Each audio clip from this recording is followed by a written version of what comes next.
Allah subhanahu wa ta'ala within this chapter truly discusses very, very important lessons, very powerful lessons. But once again we ask, while all those beautiful lessons are in the 3rd chapter of the Holy Quran, why is it that Allah subhanahu wa ta'ala entitles this chapter Al-Imran, the house of Amram? Allah subhanahu wa ta'ala, I believe, Allah subhanahu wa ta'ala, through entitling this chapter Al-Imran, is giving the Muslim community a message. This message tells them to be introduced to the phenomenon of the chosen ones and the chosen families. What do I mean? The verse that I began my lecture with, Allah subhanahu wa ta'ala entitles this entire chapter after this ayah. So He says to the Muslims, Inna Allah astafa Adam, Allah has chosen Adam. So this is a chosen individual. Familiarize yourself with the notion of the chosen individual. Wa Nuh, Allah also chose Nuh. Then He makes a distinction between chosen individuals and chosen households. Inna Allah astafa Adam wa Nuhan, then wa ala Ibrahim. But Ibrahim was not just chosen by himself, his family was chosen. Wa ala Ibrahim wa ala Imran ala al-alamin. And the family of Imran. So Allah wants to introduce this notion. In another ayah, in Surah An-Nur, what does Allah subhanahu wa ta'ala say? في بيوت أذن الله أن ترفع ويذكر فيها اسمه يسبح له فيها بالغدو والآصال. Allah introduces households here. That He has chosen those buyut, those homes, to be immaculate, to be elevated. أذن الله أن ترفع. Allah has given permission for those households to elevate. Why?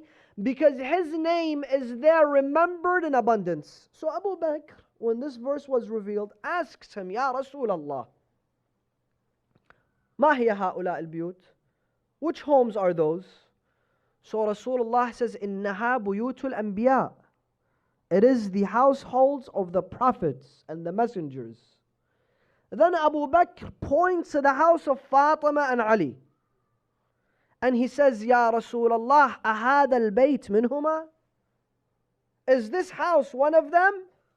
Rasulullah says, بل هو أعظمهما. It is indeed the greatest one of them. Or another narration, من أعظمهما. One of the greatest households that this ayah refers to.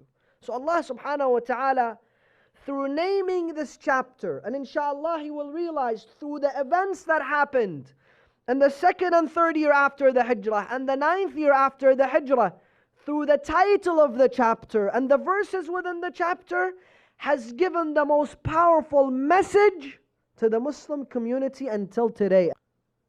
There are two individuals in the Hebrew literature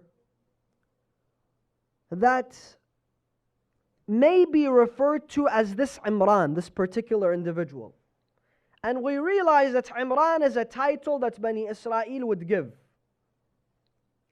One of them was Amram, and the second one, his name in Hebrew is Joachim. Joachim is the father of Moses and Aaron, Harun and Musa. And Amram is the father of the Virgin Mary. So, which one is it that Allah is talking about? The Mufassirin, the Muslim Mufassirin, unanimously have said it speaks of the father of Maryam, Salamullahi alayha. Not realizing that it also will bring us to the point that this entire chapter is trying to make. Why? What was the house of Imran like, the father of Maryam? Every time Maryam was seen in public, they referred her to her honorable father. Yabnata Imran. Your father was Imran, the most honorable, the most pure man. Your household is the household of purity and nobility. وَمَا كَانَتْ أُمُّكِ بَغِيًّا. Your mother is also known as a purified woman, as a noble woman. Furthermore, it was the house of Imran, but 36 prophets lived in that house. They were the guests of Amram. Go read Surah Al-Maryam. وَمَا كُنْتَ لَدَيْهِمْ إِذْ يُلْقُونَ أَقْلَامَهُمْ أَيُّهُمْ يَكْفُلُ مَرْيَمَ. Allah speaks to Rasulullah. He says, Ya Rasulullah, let me draw the picture for you. You weren't there when those individuals were making bids on who's going to be the custodian of Maryam. Who were those individuals? They were the 36 prophets that lived in the house of Imran, that ate at the house of Imran. And Imran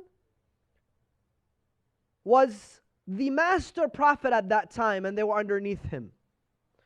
So, the bid of Zakaria wins. Zakaria also lived in the house of Imran. وَكَفَّلَهَا Zakaria. So Zakaria then became the custodian of Maryam.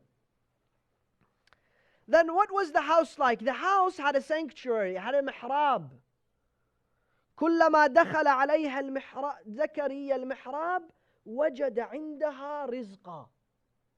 Look at the blessed home, that every time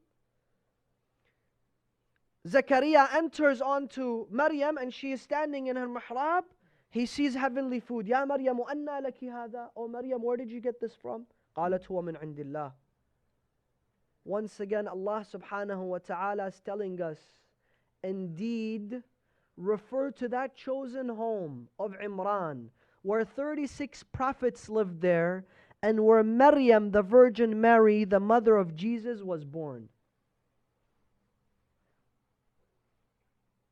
When we read the Quran, sometimes we look at those things and we pass by. We don't focus on them.